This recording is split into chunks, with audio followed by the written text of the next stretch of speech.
This is what's pissing me off today. I'm Bob Pritchard. Well, as you've probably heard by now, the flight crew, the stewardesses on Air Canada, have opted to go on strike, followed by a lockout by Air Canada, meaning that by the time we get through this upcoming weekend, there'll be no Air Canada planes flying anywhere.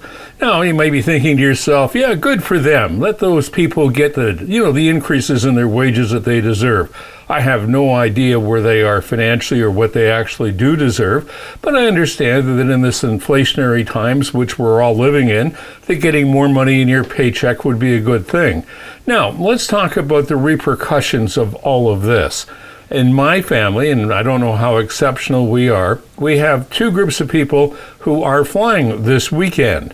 One left yesterday, flying up to Thunder Bay, doctor, doing rounds and helping out in clinics and whatnot.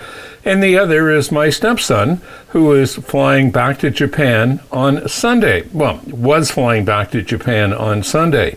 Air Canada has now canceled all flights over the weekend, so that means they're not going anywhere on Air Canada, which means that my sister is stuck in Thunder Bay with her husband, and that my stepson was left scrambling for trying to find some way of getting back to Japan.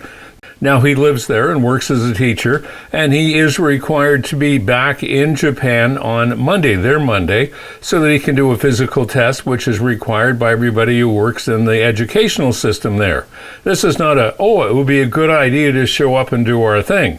So when he got word about the lockouts coming up, he immediately was on the phone and spent something like $2,000 buying another couple of plane tickets to go from Toronto back to Tokyo, but not on Air Canada.